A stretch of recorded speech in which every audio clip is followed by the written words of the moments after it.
you're traveling through another dimension. A dimension not only of sight and sound, but of mind.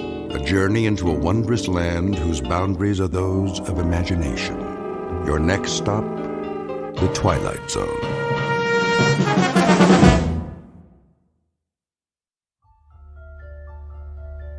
It was the day no one would ever forget.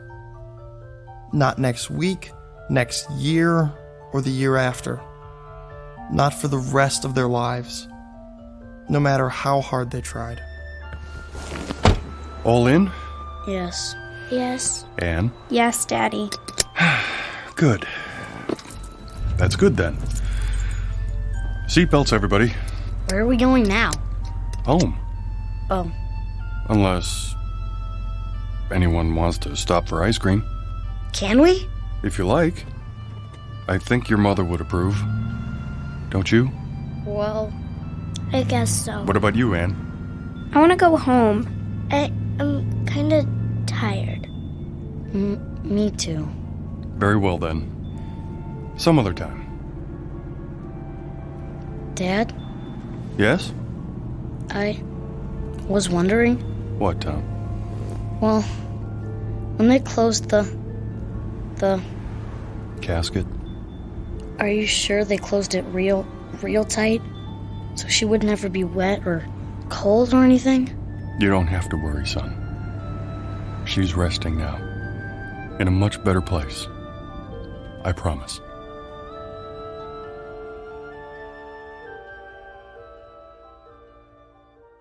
It was the week the world ended. And yet, incredibly, it was also the week something new, something truly fantastic began.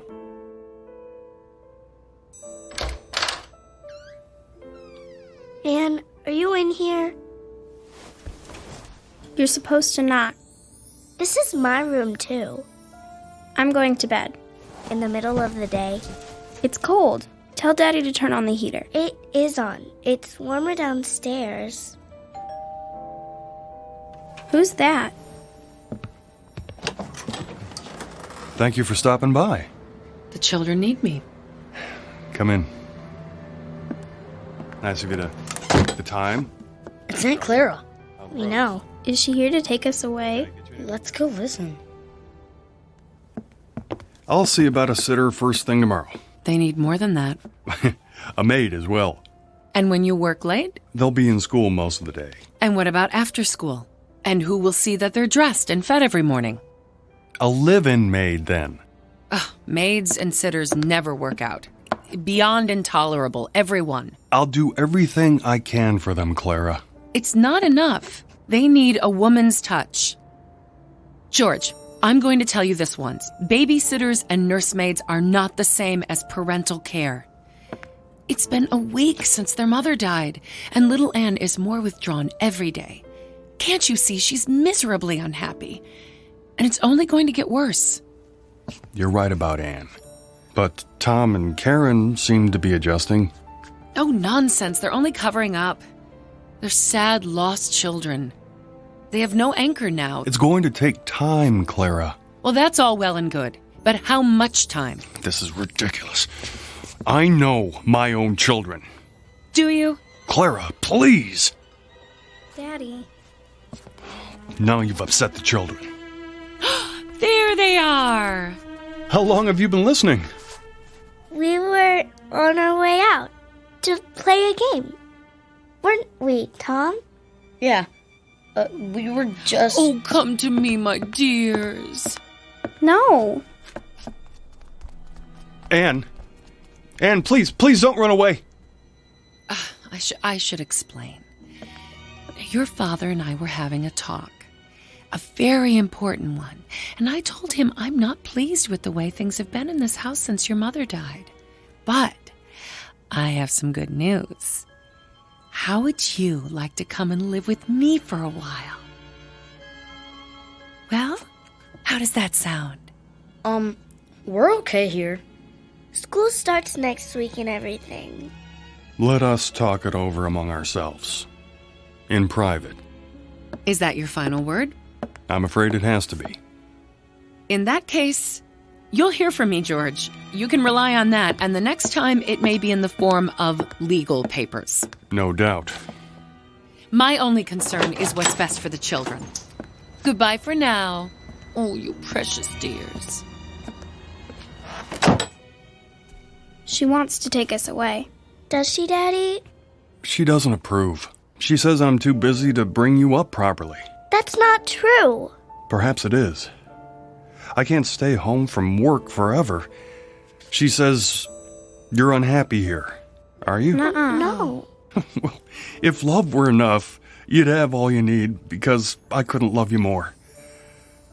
Perhaps I can find the right help, the right guidance. Someone who'll be here all the time, someone who cares. But where? Where do I advertise for that? Wanted. One loyal, gentle soul will always... Dad. Look at this. What do you have there? Modern Science magazine? It came in the mail. There's an ad in the back. It says... Let me see. There. I sing the body electric. What does that mean? A line from a poem by Walt Whitman, as I recall. Keep reading. Fantaccini Limited. Huh? It's the name of the company. Inventors and makers of electrical shadows, effigies, mimics, and mannequins. We bring you the answer to all your needs. That's stupid. The first perfect micro-circuited auto-recharging Model Mark V electronic data processing device in humanoid form. Like a robot. Built with precision, designed to accommodate any problem, large or small. Worried about finding the right housekeeper, personal assistant, secretary? Whether you require a teacher, friend, or companion, the Model Mark V will listen, interact, and learn, adapting perfectly to your requirements. A lifetime warranty.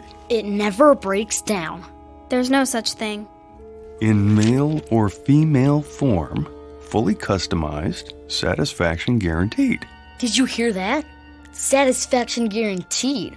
It's a crazy idea. Let's not talk about it now.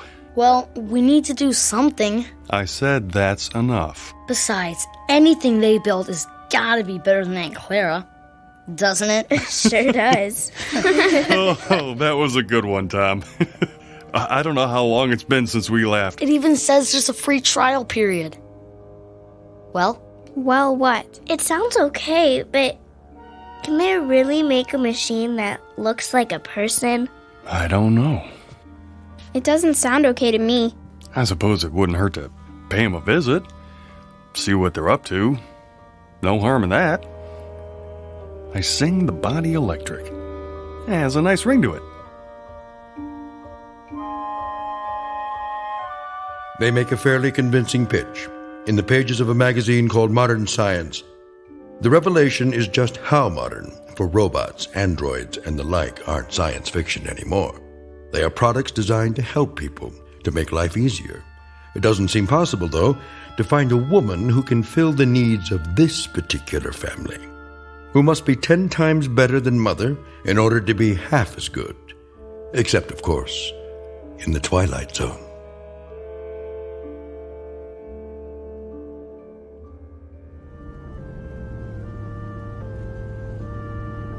There's the sign. Fantaccini. Why do they call it that? Who cares? We'll have to ask. As soon as I find a parking space.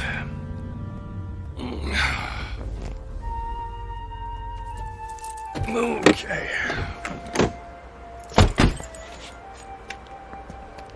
Can I ring the doorbell? You always get to do everything. Now, your brother found the ad. Wow, some bell, huh? Won't you come in, Mr. Simmons? We've been expecting you. You have? I called ahead for an appointment. Feel free to browse the showroom. I'll be right with you. Wow, this is incredible. Look. What's that supposed to be? A whole table full of marbles? I don't think so, son. More like glass eyes. Wow. Blue and brown and hazel and green. I want her to have eyes like this. Well, careful, just don't touch them. Oh, please do. Guido Fantocini at your service. An unusual name. It's Italian. It means roughly dream people, or as I prefer, shadow puppets. This is my daughter, Karen. Hello. And, Don't tell me. Tom. And you must be Miss Ann Simmons, age 11, or is it 12? She's only... I'm going to be 11 next month. In that case, allow me to present you with this golden key. It's awful big. What's it for? To wind her up, of course. To wind what up? Why, your new, let me guess, nanny? Tutor? oh, that and more, I'm afraid. The children lost their mother recently, and without anyone else at home... Nobody can take her place. Nobody. In that case, might I suggest our grandmother model? It's very popular. Do we have to wind her up every day? The key is symbolic, a way of introducing our product line. What sort of product are we talking about? If you can be more specific. As specific as you like. The end result is entirely your choice. First, you'll select the eyes, any color at all. This color's perfect. Then you'll move on to the hair salon. Our wigs are of the finest quality. Blonde, brunette, brown, red, white, and every shade in between. I want her to have long hair, like this one. Ears, with or without earrings. Arms, slender or sturdy, graceful or strong. Hands, fingers, lips, full or thin. As for body type, the choice is again yours. Tall, short, the height you prefer to the millimeter. Very impressive. But they're just pieces. Until we put them all together at the factory. Then they'll become something else, something new. They'll move and walk and talk. Machines don't talk. Grandmothers do. Listen. I sing the body electric. I celebrate myself and sing myself. Who's that? One I sing voice the out of body many electric. possibilities. I Try another. celebrate myself and sing myself. I sing the body electric. I sing the I body celebrate electric. myself. I Or celebrate another. Sing myself myself. and sing myself. I sing the body I electric. sing the body I electric. celebrate I myself. celebrate myself. I sing the and body sing electric. myself. I celebrate myself. I sing and the sing body myself. electric. I sing the body myself electric. and sing I myself. celebrate myself. and sing Pick myself. one. I sing the body I electric. celebrate I celebrate myself and sing There. myself. I sing the body electric. That's not right. I celebrate Too high? myself Too low? and sing myself. Go ahead, turn the I knob. sing the body electric I celebrate myself. and sing myself. I sing the body Could electric. you make her just like my I mother? celebrate myself. If you wish. and sing myself. Exactly? I sing the body To electric. a I T. celebrate myself Then- and sing myself. I don't want her. Please, Anne. I want to leave. You've dropped the key. Wait. I sing the body electric I celebrate myself and sing myself. I've I almost sing got the it body right. Electric. I celebrate myself And sing myself. I sing the body electric. I celebrate myself and sing myself. The armies of those I love engirth me, and I engirth them. They will not let me off till I go with them, respond to them, and discorrupt them, and charge them full of the charge of the soul. Grandma.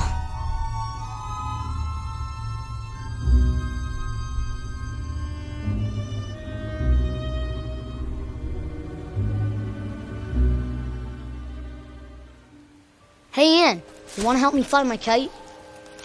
I'm reading. Where'd you get that? Dad bought it for me. Here, hold the string. I'll run till it gets up in the air and... What's wrong? Hear that? So? Somebody's coming. Maybe it's the mailman. No. Then who? Hello. Hi. You must be Thomas. Do they call you Tommy? Just Tom. Well, Tom, then. Is that your sister, Karen? Yes, that's Anne over there. Of course. Who are you? Well, give me any name you like. Melissa, Lavinia, Malvina. Do I know you? Well, don't you? I think I saw those eyes before. So did I. You must be... Yes? Grandma? Say it a few times. You'll get used to it. But I thought you were going to come in a big box, all wrapped up, like a... Mummy. Yeah. Well, then I'd need an Egyptian name, wouldn't I? Like Nefertiti? Oh, Nefertiti's a fine name. Do you know what it means? I believe I do. It means the beautiful one is here. Well done! George Simmons. So, we meet at last. A pleasure, Mr. Simmons. Welcome to our home. You're not my grandmother. Anne. Well, then who am I, pray tell? Nobody. Just a machine. Well, she doesn't look like a machine. Ah, but I am. A very special one. How shall I prove it? Let me see. Have you ever been to the beach? Yes. Sure. And when you were there, did you pick up a shell and hold it to your ear? Many times. What did you hear? The ocean. Yeah. Then listen. I'll cup my hands together like this and hold them to your ear. Now, what do you hear? I want her to have long hair, like this one. That's my voice. All your wishes recorded. You too, Tom. This color's perfect. How did you do that? Well, you're a part of me now, stored in my circuits. Anne, what was it you said? I don't care. Well, it may take a while for that one. I'm not worried. Tom, what is that you're playing with? A kite. Oh, will it fly high? I think so. If I don't run out of string first. Well, what do you know? I happen to have some with me. Where? Touch the end of my finger. You have string in your finger? If that's what you need. Now tie the end to your kite. Why don't you run with it, Anne? Go on. It won't fly. Oh, are you sure? Hold it over your head. Please, Anne. Give it a try. Well, if you want me to, Daddy.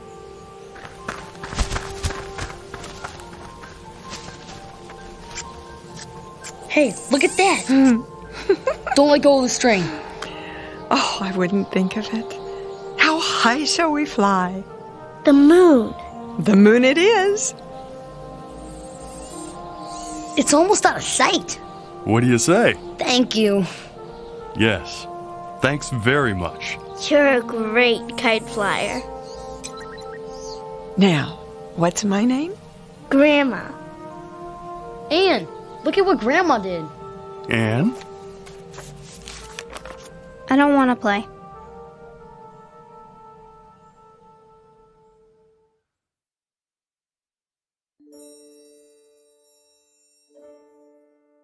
There was a second day, of course, and a third, and a fourth, with Grandma busy every minute, cleaning and cooking, opening the drapes wide, filling the vases with fresh-cut flowers, baking cookies and pies, and leading long walks into town.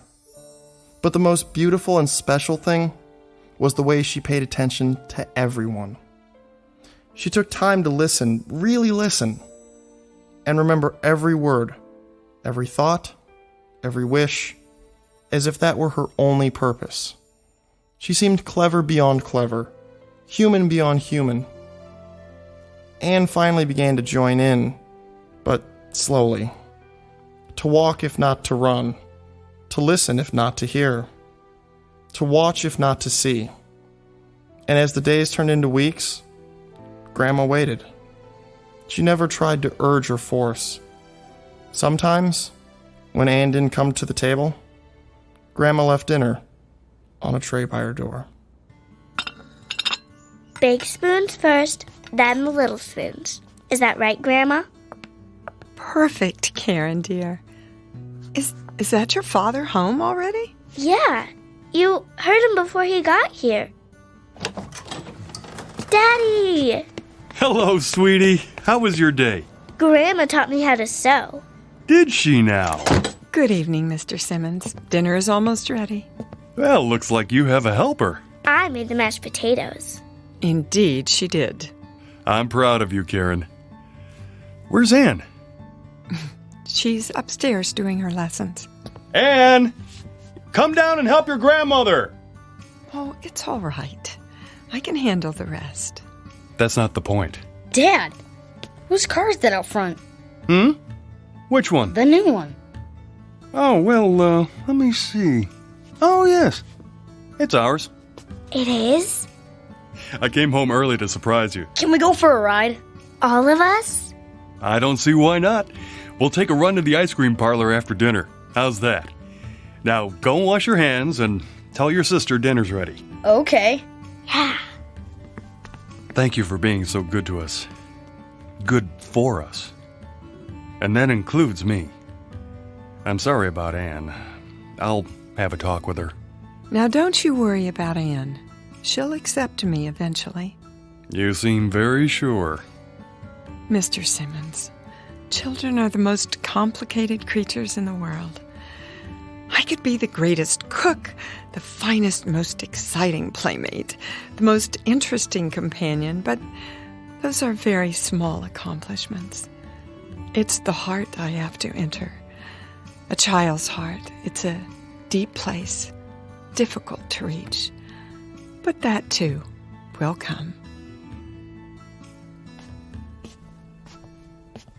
Anne, darling. Are you hungry, dear? Not very. We're, going for a ride after dinner.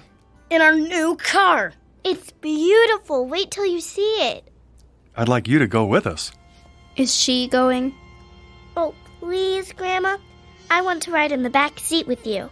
Me too. Then I'll stay home. But why, Anne? I don't like her. You mustn't say that. I don't want her here. Dear child. I never wanted you here. It was them, Father and Tom and Karen.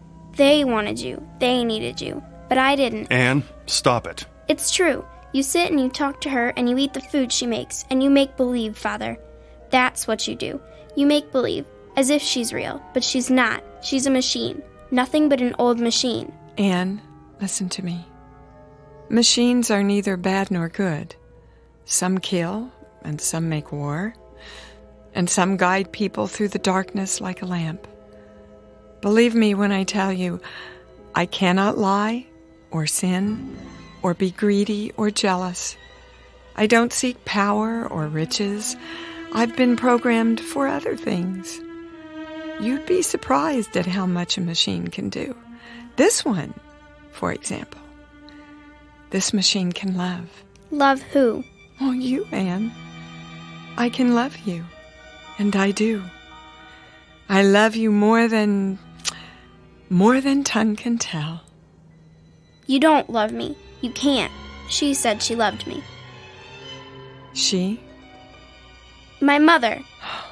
She said I love you, but she lied. She lied. You're just like her. I hate you.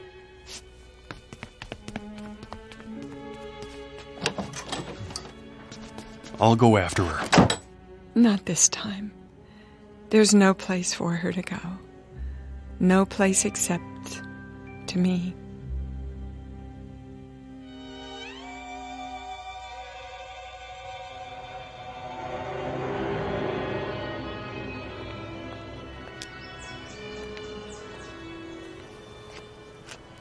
Anne, come home with me now. No, you're just old junk. Well, is that what you think? Is that why you hate me? You're just like her. Your mother. I hate her too. Because? Because she lied. She said she loved me. And didn't she? She ran away. Oh. Is that what you think? She did. Well, that's not true. It is. No. Death left her no choice. But she let herself die. She shouldn't have done that to me. She shouldn't. She left me. And you think I'm like her? You are. You're only trying to trick me. Oh, it's not a trick. It is. I don't give you permission to love me. There she is. Aunt, come back. No, I won't. I won't. Anne, stop! The light's red! Anne! No, child! You mustn't! There's a truck! Leave me alone. Then stay where you are. I'm coming. Anne, no!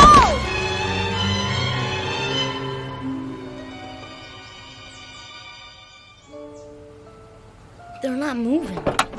Either one of them. Don't touch them. I didn't see them, honest. I mean, they ran out into the street. The little girl and Stand back. a lady. Oh, man. Look, I'm gonna get an ambulance. Wait. She's moving. Anne. Oh, thank goodness. Daddy? You're going to be all right, darling. We better get her out off the street. Here, put your arms around my neck. What happened? There was a truck, but Grandma stepped in front and pushed you aside. She did? You fell down, that's all. Grandma. What about that lady? I mean, she's not breathing. Look. She's starting to move her fingers. And her eyes. Grandma, can you see me? Why, hello, Tom. You know, we really shouldn't be out in the intersection like this. Come over to the curb, Grandma. Can you walk? Oh, of course I can. But how? See, Anne? She's perfectly all right. She saved your life. Do you realize that? I'm sorry. Sorry. Shh. Now stop your tears, child, and listen while I cup my hands by your ear. Remember? Like this. A machine. Nothing but an old machine. You're just old junk. Old junk. That's my voice. Your voice, Anne. The way it was once. When I was a child, I spake as a child. Oh. Grandma? Grandma? There. You are alive. Well, I most certainly am. But the truck. It couldn't hurt me. Nothing can. 2 leave takings in 1 year would be too much.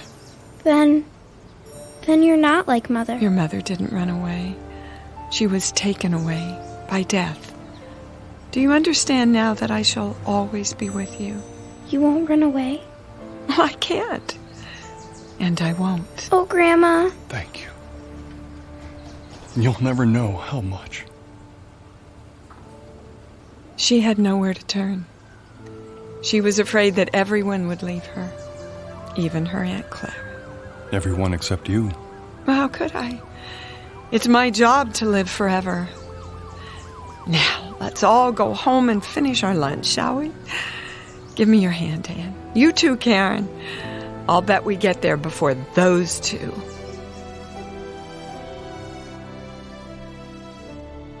As of that moment, Grandmother became an irreplaceable member of the family, an integral part of their lives. She was more than important. She was vital, the very essence, the most crucial part of being alive. And she shared it all with them, without effort, as if it were what she was born to do.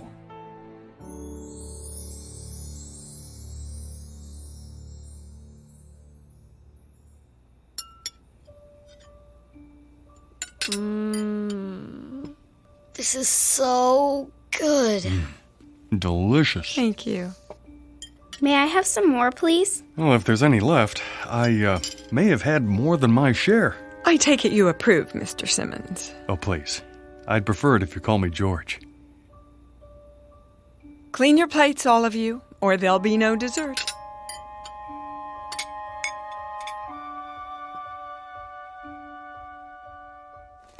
That's enough for tonight. Tomorrow we'll read another chapter from Moby Dick by What's the author's name? Herman Melville. That's correct, Anne. Now, there's just enough time for your language lesson. Who can conjugate the verb to love in Latin? Me! I can! Me! She taught them better than any flesh and blood teacher, in a manner perfectly suited to their expanding minds, until learning became a hunger that would never be quenched. Grandma? Are you asleep? Oh, you know better than that. Do you need something? Hot chocolate? A plate of cookies? It's the storm. They're scared of thunder. And you, Tom? Heck no. Oh, well, come over here just the same. Everybody crawl into my bed. That's it. We'll weather this old storm together. They would never see lightning, never hear poetry, never listen to foreign tongues without thinking of her. Everything they would ever see, hear, taste, smell, and touch would remind them of her. She was all life to them, the source of the Nile. And all life became wondrous, quick and electric, like her. And one day, it came time for the inevitable, the unthinkable, the day of saying goodbye. Thank you for carrying my suitcase, Tom. Such a fine gentleman. It's the least I can do. The same suitcase you brought with you, how many years ago? Now, let's not get maudlin. Grandma, do you have to leave today? Oh, yes, Karen. It's time. We're going to miss you. And I you, Anne. But why do you have to leave at all? You're going off to college now, and you won't need me. That's the way it should be. But you've been our world. I'm not the world. The world's out there, and it needs you. What happens to you now, Grandma? Oh, back to Mr. Fantaccini and the rest of the Pinocchios. He should have called himself Geppetto. Don't joke about it. Oh, but it's true. You've been my family here, and now I must go back to my first family. My brothers, sisters, aunts, cousins, all the other robots. And do what? Some stay at the factory. They're taken apart and recycled. Not you. Or perhaps I'll be returned and sent out to help another family like yours. They can't destroy you. I won't let them. Nor will I. Destroyed? Oh, what a silly expression. I'll go for a while to the room of voices. The room of what? Oh, a great dim room. A kind of parlor where all the other mechanical grandmothers are brought and stored for, a month or a year. And in that room we'll sit and rock and murmur and whisper to each other. And we'll listen and tell what we learned from the world and from the families we lived with. I'll share what I learned from Anne and Karen and Tom and even you, George. You didn't learn anything from me. Oh, didn't I? Don't be so sure. But you taught us. Is that what you think? Foolish lad. Why, now I have so much to share in the room of voices. Everything you ever said or did, everything you ever laughed or cried about. And someday... Someday what, Grandma? For reasonable creatures, we have an unreasonable dream. Someday, if we're very wise and very good, perhaps we'll gain the greatest gift of all. Oh, Grandma, you don't have to wait. You're alive now. You've always been alive to us. Well, there's my cab. I'll get your case. Oh, no, I wouldn't hear of it. Grandma, am I never going to see you again? Well, the world holds many surprises. Someday, when you're very old, with childish ways again, in need of help, send for me. The old nurse, teacher, companion. And I'll come back. Hard to imagine. Oh, we'll never be old. But then... you'll never come. I mean, if we don't, we won't ever... Do me a favor, would you? Anything. Go on upstairs. Quickly now. I'm not one for goodbyes. Grandma. There. Mind your grandmother. Quickly!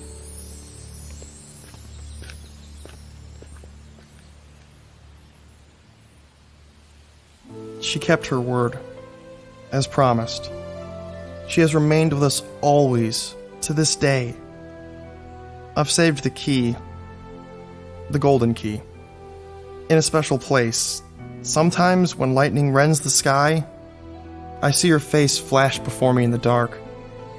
And sometimes I still hear her ticking and humming above our beds in the night, keeping watch.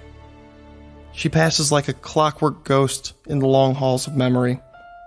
The sound of bees swarming after the spirit of summers lost. I remember the day no one will ever forget. Not for the rest of our lives. It was the week the world ended.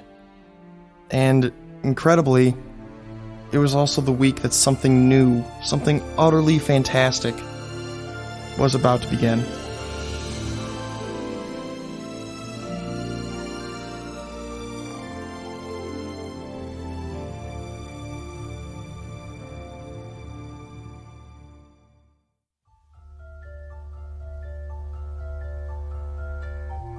As of this moment, the wonderful electric grandmother moved into the lives of children and father. She became integral, important. She became of the essence. As of this moment, they would never see lightning, never hear poetry, never listen to foreign tongues spoken without thinking of her. Everything they would ever see, hear, taste, feel would remind them of her. She was all life, and all life was wondrous, quick, magical, and electrical. Like Grandma. A fable, most assuredly, but who's to say that at some distant moment there might not be an assembly line, producing a gentle product in the form of a grandmother, whose stock in trade is love. A fable, sure, but who's to say what's possible in the Twilight Zone?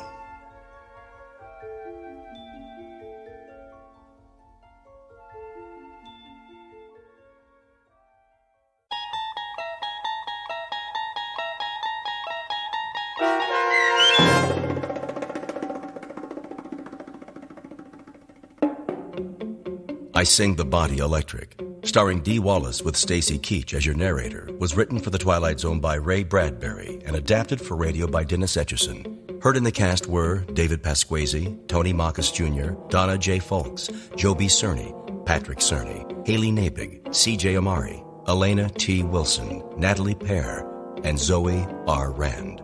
This copyrighted radio series is produced by Carl Amari and directed by Joe B. Cerny for Falcon Picture Group. Sound design, custom Foley effects, recording, and editing are done in the Cerny American Sound to Picture Theater by sound designers Craig Lee, Bob Benson, Todd Beyer, and Tim Cerny. Music for The Twilight Zone is provided by CBS and American Music Incorporated, New York. To learn more about the Twilight Zone radio dramas and to download episodes, including 3 free episodes on our homepage, visit our official website at twilightzoneradio.com. Doug James speaking.